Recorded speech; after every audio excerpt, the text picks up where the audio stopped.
Tuloy ka. Upo.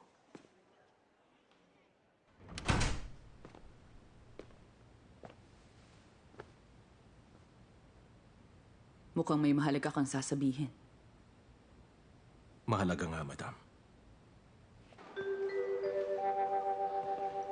Number 2, Huyelan, pumunta na po kayo sa consulting room 1. Sa wakas ako na.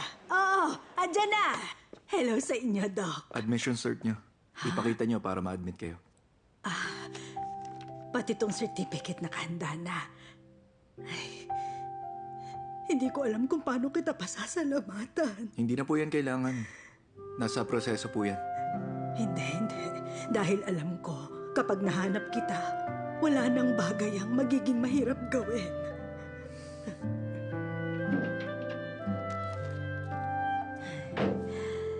Lola, isasoli ko ho to. Ay naku, Dr. Wang. Tandayan ang pasasalamat ko. Tanggapin mo na. Sasoli ko po. Hindi naman yan malaki. Tanggapin mo na. Hindi ko po kailangan.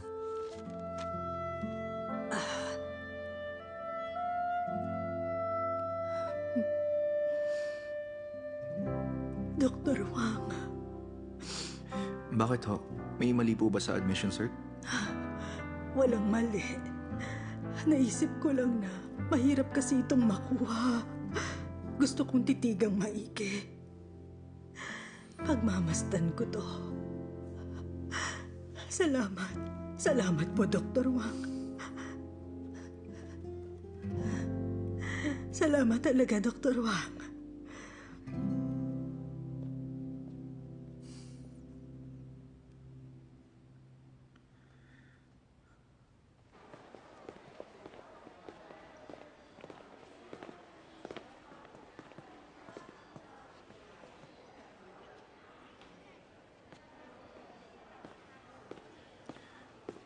Bakit nandito pa po kayo? Dr. Wang, wala ka bang pasyente? Lunch break po kaya magtatanghalian na sana ako. Pangalawa kayo sa mga inasikaso ko, di ba? Hindi pa kayo tapos sa processing? Sabi dito kailangan gumawa ng medical history online, di ba? Kanina ko pa sinusubukan pero hindi ko pa rin magawa eh. Di kayo nagtanong sa receptionist? Ginawa ko na. Yung nurse nga kanina, sobrang bait niya sa akin. Pinaliwanag niya kaso wala akong matandaan ni isa. Sinulat pa nga niya isa-isa eh. Pero hanggang ngayon hindi ko pa rin alam. Isang step po kayo di makalis. Sa verification code, ang tagal na. Pag kiniklik, sabi niya invalid daw at expired. Tapos uulitin ko na naman lahat. Paulit-ulit kong ginagawa yan kaya... Huwag po kayo mag-alala. Natagalan po kayo siguro mag-click. Ayan, ito po bang number nyo, Lola? Oo, yan nga. Ay, ako nang gagawa. Kumain ka na. Ayos lang po, Lola. Madalas naman kaming wala sa oras kumain. Naku, hindi yun maganda sa kalusugan. Dahil ang pagkain ang pinakamahalagang bagay sa buong mundo, Dr. Wang.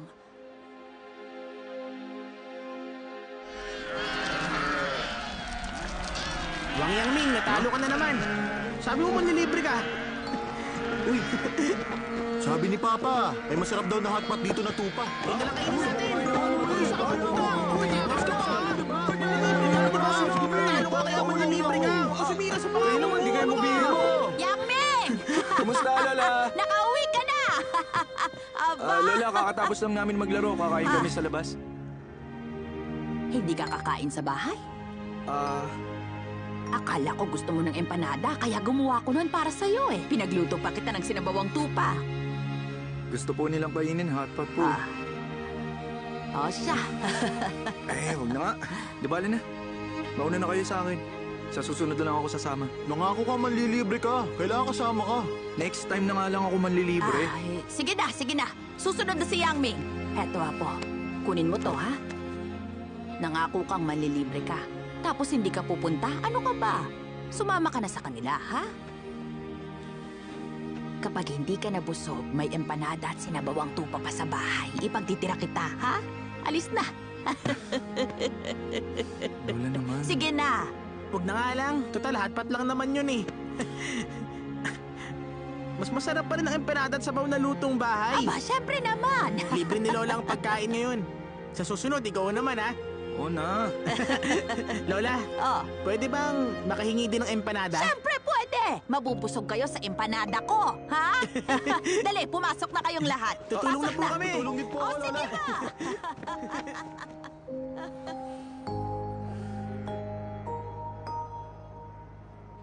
Heto, magmansanas ka. Hindi ka pwedeng basta magpakagutom. Tapos na po, Lola. Aba, mabuti at tapos na. Salamat. Salamat din. O siya, kain na. Ay naku, magtanghalian ka na sa kantin. Oo. Dapat kumain ka lagi sa oras, ha? Sige na, tutuloy na ako. Kumain ka, ha?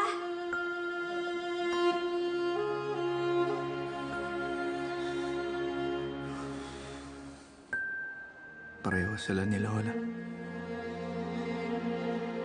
Lagi akong pinapakain.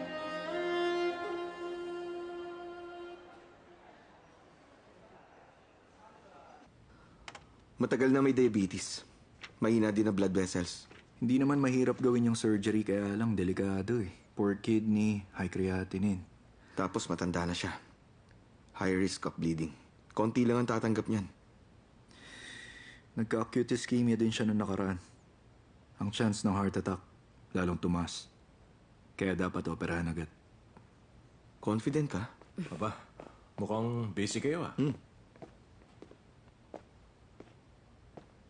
Dr. Su, Ha? may patient kasi ako na may unstable angina, mahina din ang blood vessels. Pwede niyo ba akong tulungan sa pag-opera? Kailan ba yan? Ngayong Webes na. Kung sa makalawa, hindi ako pwede. I-move mo kaya? Marami pa pong pending test results eh. Hindi po kayo pwede? Ngayong Webes kasi, wala na ako dito sa hospital. May surgery kayo sa iba? Pwede niyo bang i-adjust? Alam mo kasi, last week nagpasa na ako ng resignation kay Madam Guan. Na-approve na. Bukas ang huling araw ko sa ospital. Seryoso, di ba? Kahit kailan hindi ako nagbiro tungkol sa career ko. Bakit ka magre-resign? Hinimatay ako, di ba? At nakita niyo mismo yan. Aksidente yun, di ba? Oo. Aksidente nga. Buti na lang nahimatay ako matapos ang surgery. Kung habang nasa surgery, hindi na yun aksidente. Delubyo yun. Ano nang balak mong gawin yan? May kaibigan ako na pinipilit akong gumawa ng software program tungkol sa healthcare para mag-integrate ng healthcare resources sa mga nangangailangan ng medical counseling para mabigyan sila ng private doctors. Hindi ka na magiging doktor? Hindi na. Pagod na ako. Pwede kang hindi magpagod. Punta ka sa joint venture hospital o sa ibang medical institutions. Hindi ka pwedeng huminto. Tama na. Matagal ko na rin pinag-isipan to. Hanggat walang nababago sa sitwasyon ng pamilya ko, wala ring mababago sa sitwasyon ko. Sa bandang huli, pera-pera na lang talaga. Nung nahimatay ako, warning sign na yon. Nagsagawa ako ng complete checkup. Lahat ng indicators, critical level na. Kapag tinuloy ko pa to, mauubos ang katawan ko. Paano ng pamilya ko? Pag nangyari yun, hindi lang sila ang bibiguin ko, kundi mga pasyente ko rin. Kapag nag-quit ka bilang doktor, sobrang sayang naman.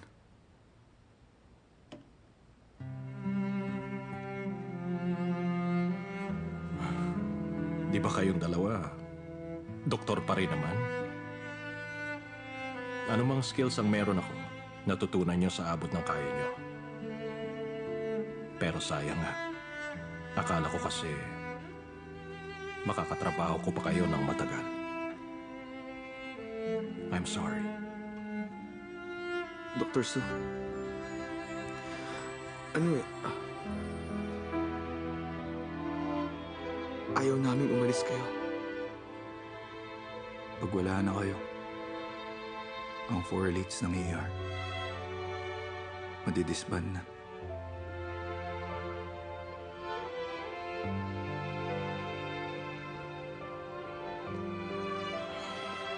Magmula nung umalis si Louie, nawala na rin ang 4 elites. Magsikap kayong dalawa at bilisan niyong maghanap ng magagaling na apprentice para muling mabuo ang 4 elites.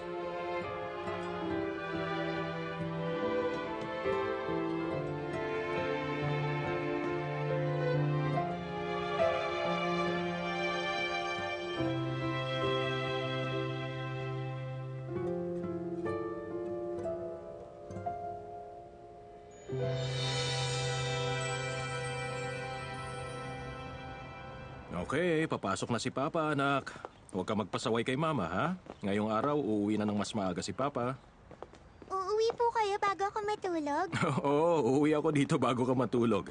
Pagkatapos, babasahan kita ng bedtime stories, okay? Sige po, gusto ko yun. Magmula ngayon, hindi mo na kailangan pa na hintayin umuwi si Papa gabi-gabi. Ha? Tatanda mo pa ba? Nung maliit ka pa, palagi mong hinihintay si Papa gabi-gabi sa hallway. Muntik pa nga kita nung maapakan eh. Nasa kindergarten pa po ako nun eh. Ngayon malaki na po ako, Papa. Tama ka, malaki ka na nga. Sabay tayong tatanda, ha? Bye-bye.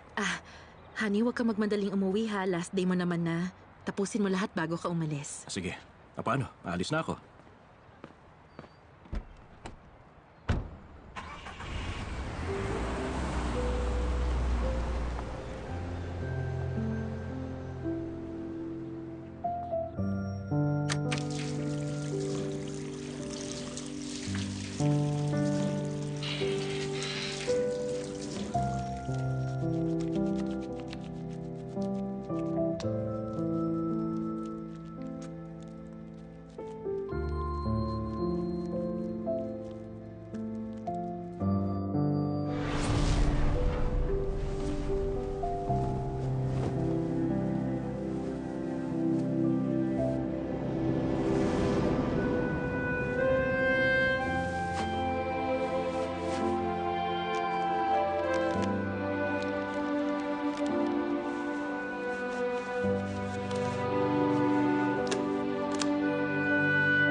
Dr. Su, bakit nandito ka pa?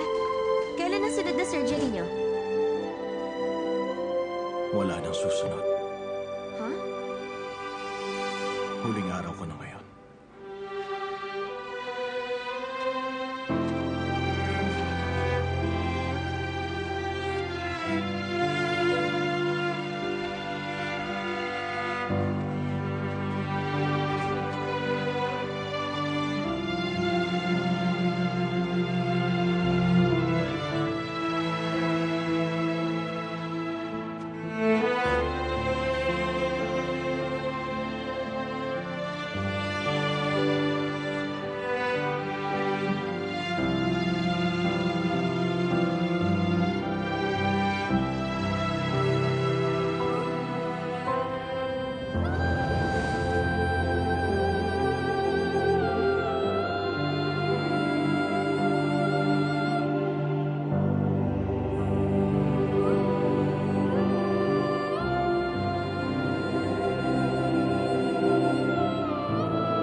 Oh, saktong dating niyo.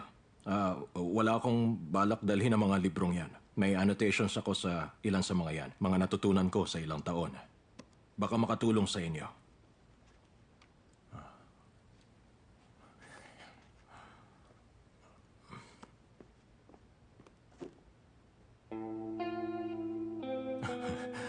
Ay, itong parang ewan na salamin sa staff room natin. Magiging maliit pa rin.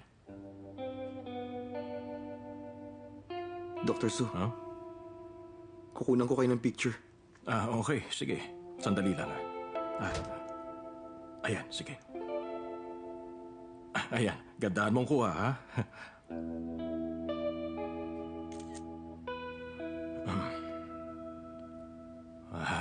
Bagay talaga sa akin ang ganyang suot. I-send mo sa akin yan mamaya, ha? Apo. Alam nyo, matagal ko na rin naisip na huhubarin ko rin ang coat na to balang araw. Kaso nga lang, hindi ko akalaing mapapaaga pala yon.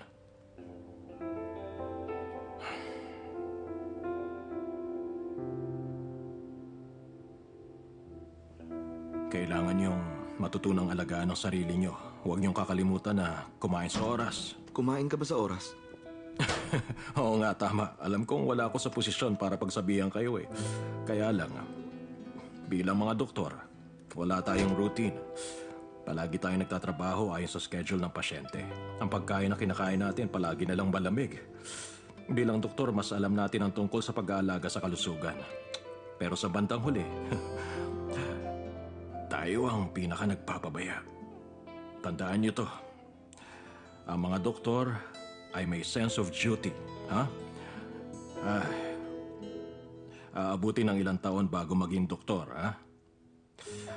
Mahirap para sa bansa natin ang mag-train ng isang doktor. Malaking pera ang katumbas nun.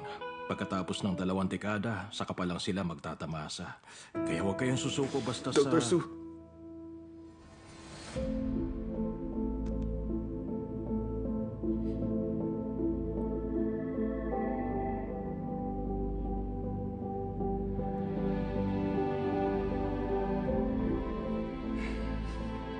Alagaan mo ang sarili mo.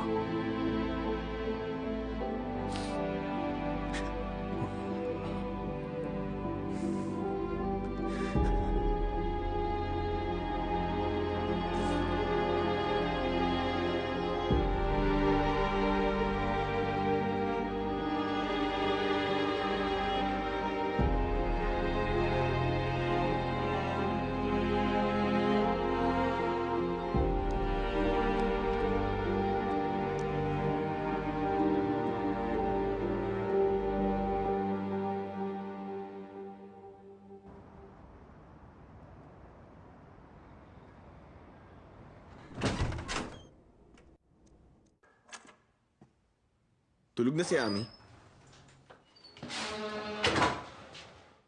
Anong oras uuwi si ate?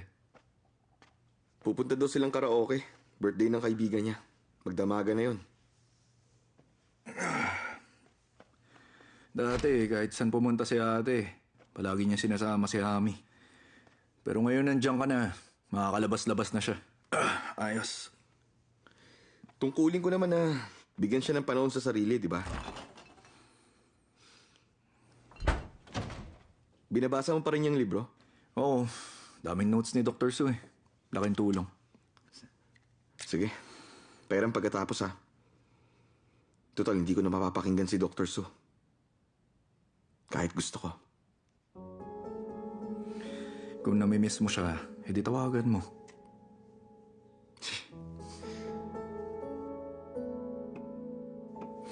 Bigay ko sa'yo pagkatapos. Pwede mong gawing memento. May ilang related sa complex high risk na cases. Nabasa mo na? Para saan pa? Alam mo, kung talagang gusto mo, pwede ka pang tumanggap ng surgeries na complex at high risk. Taas ng tingin mo sa akin, ah. May mga bagay na hindi ko pa sinasabi. Di mahalaga kahit aminin ko sa sarili.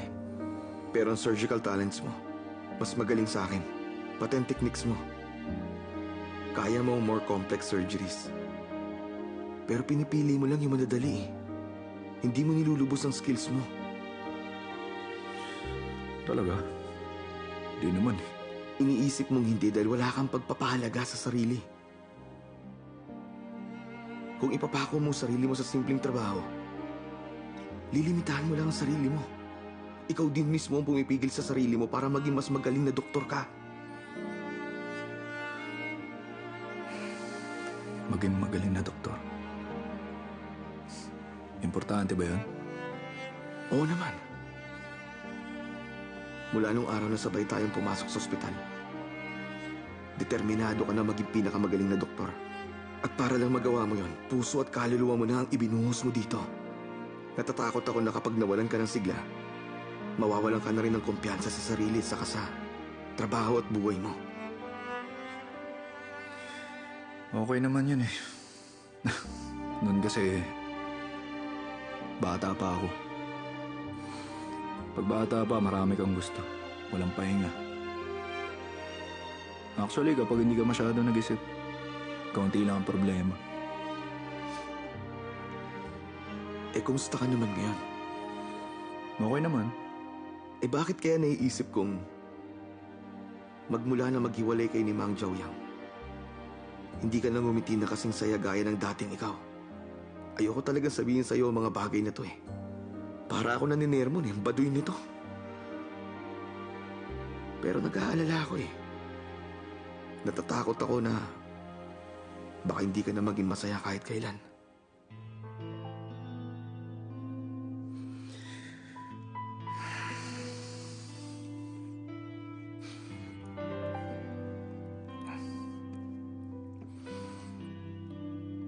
Di naman ganun ko drama. Normal naman kasi yung relationships at breakups. Tama. Kung nakipag-break ka dahil wala nang pagmamahal, yun ang normal. Pero naghiwalay kayo dahil mahal niyo ang isa't isa. Disappointed ka sa sarili mo. Natatakot kang hindi siya mabigyan ng magandang buhay. Kaya pinili mo na lang na sukuan ng relasyon. Mukha ka lang malakas sa labas. Pero punong-puno ka ng takot sa loob.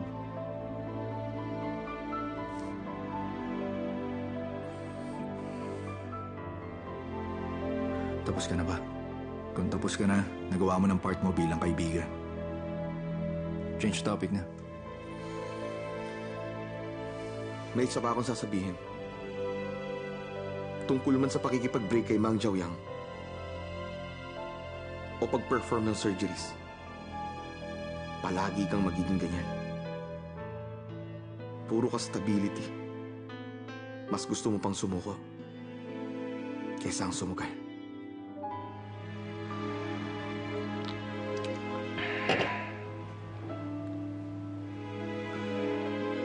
At least payapa.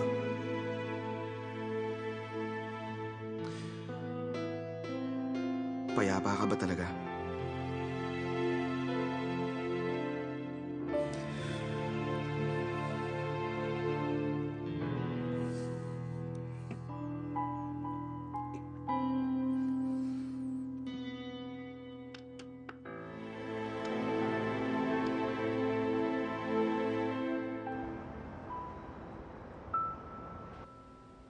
Ikukuha kitang tubig.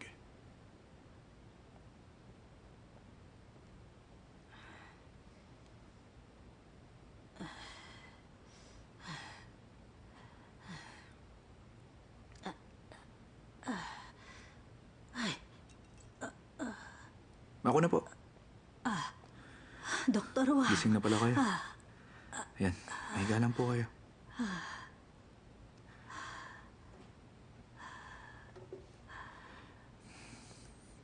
Kabit ko na ha.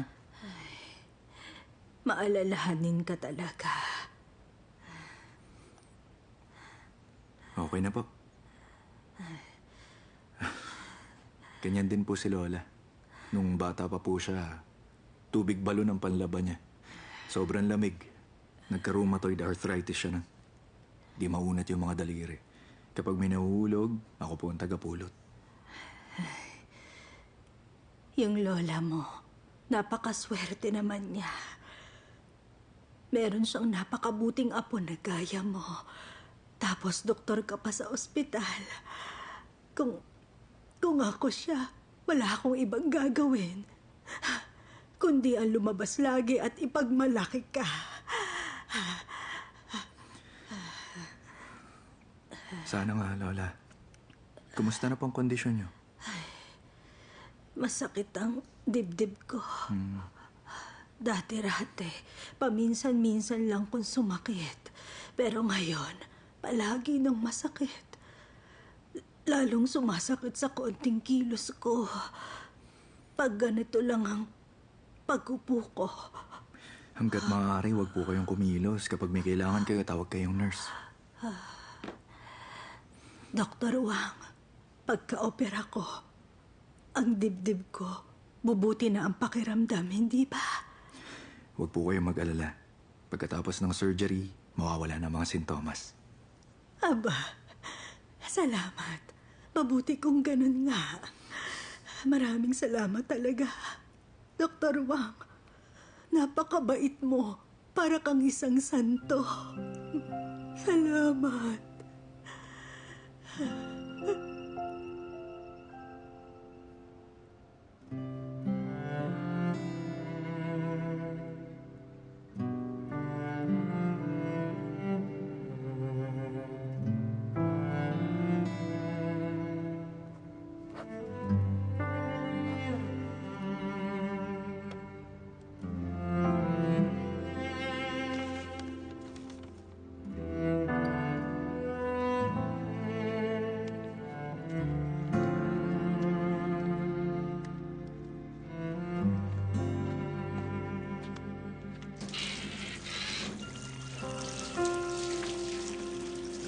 Hindi ka natulog kagabi. Tama ba ako? Pinanood ko lahat ng videos ni Dr. Su na may katulad na surgeries gaya nito. Nung namalayan ko, umaga na. Ngayon lang ulit yan, ha? Dapat magtagumpay, bawal mabigo.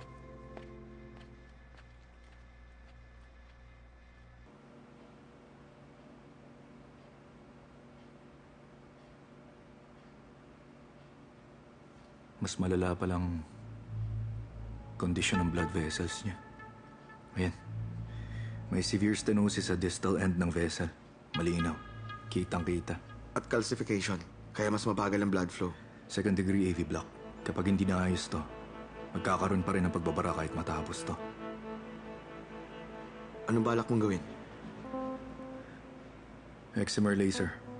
Maglalagay tayo ng stent sa proximal end. Tapos lalagyan pa natin ng isa sa distal end. Excimer laser.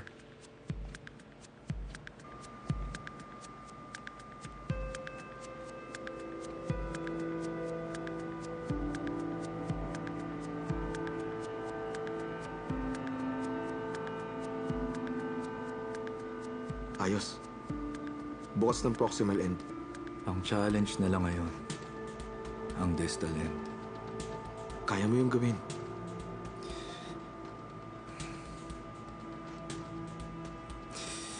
Masyado makitid. May severe calcification pa. Pwedeng lakihan ng laser catheter para makapasok sa area na yan. Kapag nilakihan, mabubutas ang blood vessel. I-adjust ang angle ng catheter. I-adjust din ang power ng laser. Babaan. Pero kaya na yan sa kasalukuyang output. Hindi. Kailangan babaan. Hihina pag binabaan. Okay lang kaysa mabutas ang blood vessel.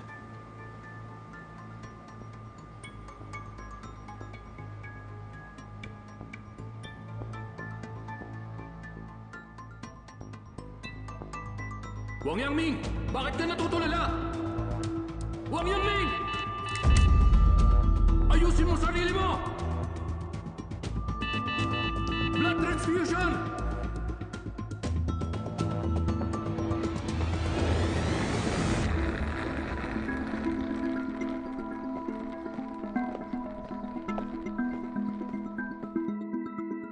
Marami ring doktor sa ospital, pero tumutulong ka rin sa iba.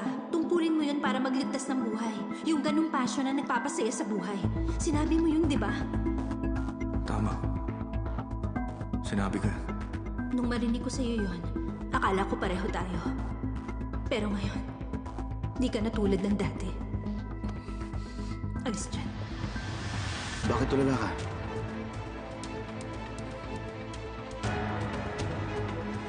Alisin ang laser. Ba't mo tatanggalin ang laser catheter? Ayaw mo subukan? Mataas ang risk. Pero kapag hindi mo inayos yan ngayon, magkakaproblema pa rin. Kulang ang blood supply sa distal end. Kahit magka-necrosis, hindi yun makakamatay. Pero dapat subukan pa rin natin. Surgery ko to, responsibilidad ko to. Akong huhusga sa kondisyon niya.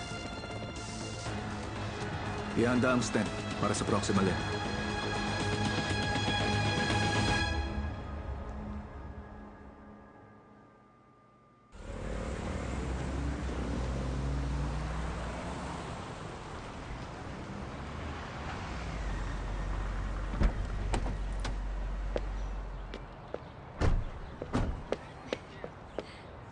Wangwan, bakit ang aga mo? Mahalaga ang oras ng pulis kaya hinintay kita. Gutom ka na ba? Dadaling kita sa masarap mamaya. Magpapalit lang ako ng damit, ha?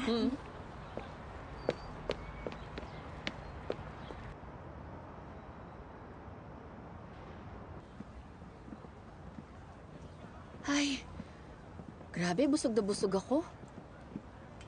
Hindi ka masyadong kumain ngayon, na. Akala ko ba sabi mo mahilig ka sa hot pot? Ha? Bakit? Hindi masarap? Wangwan, Hmm? nakita ko siya kanina. Anong sabi niya sa'yo? Katulad pa rin siya ng dati. Puro pasyente. Hindi man lang ako kinausap. Ang tanga niya talaga. Ikaw kasi. Palagi mong sinasabi na dapat go with the flow lang. Tingnan mo ngayon. Lumungkot lang ang sitwasyon. Pinapahirapan niyo lang sarili niyo eh. Wangwan,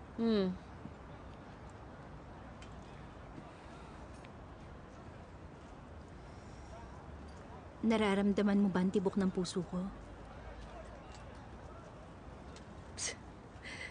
Hindi ako traditional doctor. At hindi ganyan pumulso ang Chinese doctor. Ganito dapat yon.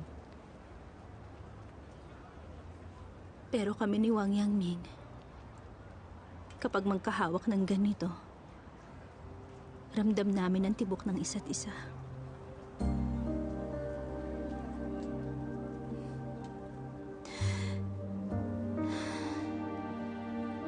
Wangwan, ang galing, di ba? Pareho kaming hindi na kailangan pa magsalita. Kahit tinginan lang, hindi na rin kailangan. Pero basta namin ang isa't isa.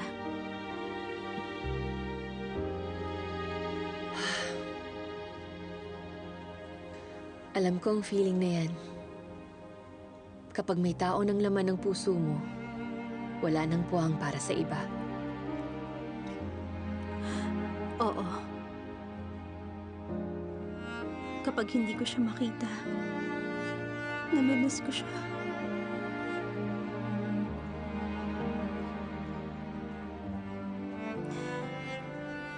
Kapag nagkikita kami,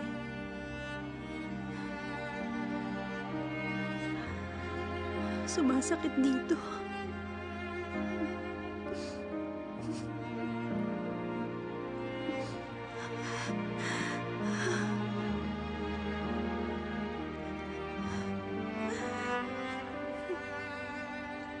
Pareho lang kayo ng nararamdaman. Kung gano'n naman pala, bakit pa kayo naghiwalay?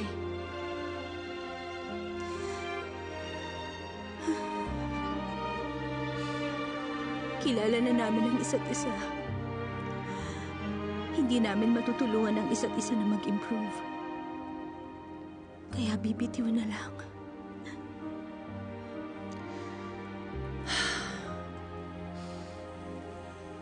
Sa pagbitiw ba, yung binitiwan, nagiging better version ng sarili niya?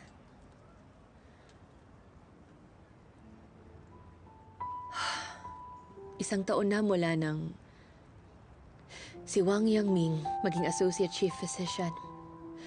Tumaas ng sahod niya, mataas ng status, pati skills nag-improve. Parang ang naging better version siya ng sarili niya. Kaya lang hindi naman siya masaya doon. Sasabihin ko to sa'yo. Nitong nakaraan, umiiyak siya sa mga braso ko. Mula na mag-mature siya, kahit kailan hindi ko pa siya nakitang umiyak ng ganun. Sabi niya sa akin, "Ate, wala na sa akin yung passion na nararamdaman ko noon." Bilang ate niya, nasasaktan ako para sa kanya. Yung pagsubok ng surgery, hindi niya talaga nalampasan yun.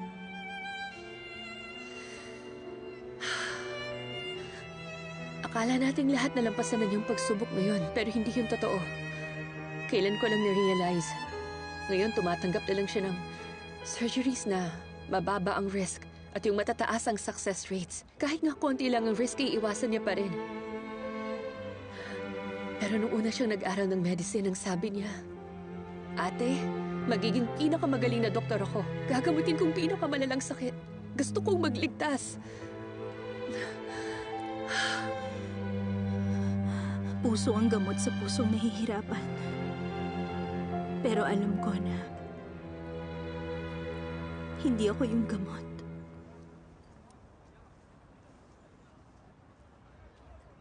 Yang, alam mo na kaya nagdoktor si Yangming dahil yun kay Lola, di ba?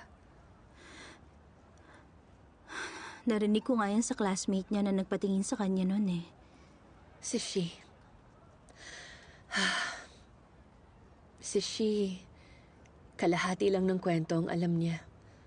Ang totoo niyan, meron pang isang version yon.